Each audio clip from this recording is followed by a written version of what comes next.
हम लोग आर्टिकल पढ़ेंगे, आर्टिकल 12 से 35, जिसमें देखेंगे मोस्ट इम्पॉर्टेंट आर्टिकल जो SSC GT में पूछा करता है। मोस्ट इम्पॉर्टेंट आर्टिकल इसमें देखिएगा समानता का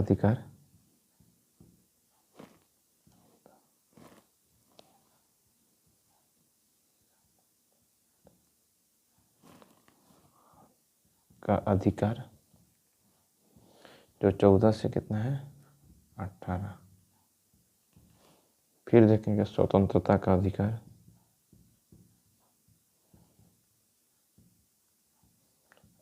जो है 19 से कितना,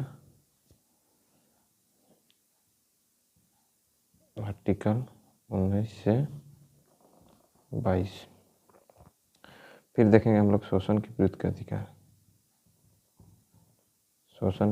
अधिकार, 23 से 24। कहाँ से देखें 23 से 24।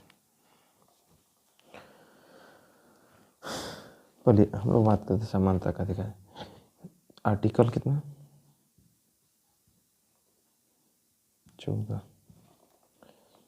इसका अर्थ यह है कि राज्य के सभी व्यक्ति के लिए एक समान कानून बनेगा तथा उन पर एक सब लागू होगा।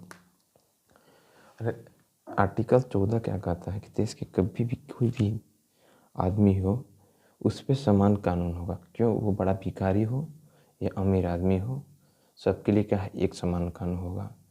और जो वो अगर कोई गलत काम करता है तो जो गरीब आदमी को दंडित किया जाएगा वो भी अमीर आदमी को दंडित किया जाएगा। मतलब आर्टिकल विधि के समक्ष समानता, मतलब इसमें कह सकते हैं कि जो भी है कानून बना हुआ इसमें 14 आर्टिकल में है। आर्टिकल 15 की बात करते हैं, अनुच्छेद 15 में कहता है धर्म, नस्ल और जाति, लिंग या जन्म के स्थान के आधार पर आप भेदभाव नहीं कर सकते हैं। जैसे कोई छोटा जाति में जन्म लिया तो उसे आप नहीं कह सकते हैं कि छोटा जाति में जन्म लिया है तो उसको ये भेदभाव करना है। लिंग के आधार पर भेदभाव आप नहीं कर सकते हैं।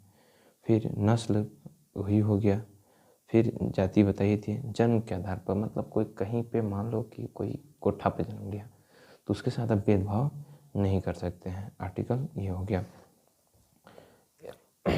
इसमें कह सकते हैं कि राज्य के धर्म, मूल्यवान जाति, लिंग एवं जन्म के आदि के आधार पर नागरिकता के प्रति जीवन के किसी भी क्षेत्र में भेदभाव नहीं किया जा सकता। मतलब कोई भी जाति का हो उसके साथ कोई भेदभाव नहीं किया जा सकता। आर्टिकल चलते हैं 16।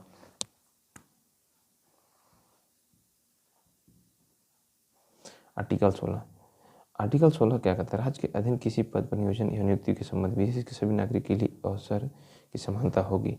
जैसे कहता है कि आर्टिकल 16 क्या कहता है, राज्य के कोई भी पद है, सेंट्रल का है, स्टेट का है, सबके लिए समानता अधिकार है। ये नहीं कि मतलब वो जाति का तो उसी को अलावा, वो जाति का होगा तो उसी का होगा, नहीं, सभी के लिए क्या है अधिकार, समानता का अधिकार होगी। अब चलते हैं आर्टिकल नंबर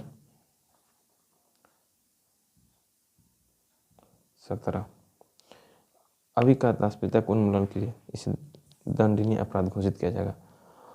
अस्पृश्यता मतलब किसी से कोई भेदभाव करे, कुछ करे, उसके लिए दंडनीय अपराध दंडनीय होगा। आर्टिकल 19 के क्या कहते हैं, आर्टिकल 18, सेना या विधि सम्मत सम्मान सिवा अन्य कोई भी उपाधि राज्य द्वारा प्रदान नहीं की जाएगी। भारत के कोई नागरिक किसी अन्य देश से बिना राष्ट्रपति की आज्ञा में कोई उपाधि स्वीकार नहीं कर सकता। कहने का मतलब है कि आर्टिकल 18 क्या कहता है कि देश के कोई भी आदमी हो बाहर के किसी से वो कोई उपाधि धारण नहीं कर सकता जब तक वो राष्ट्रपति से अनुमति नहीं लेता। आर्टिकल नंबर कितना 18। अब आर्टिकल 19 सबसे इम्पोर्टेंट है। Article 19 most important VVI।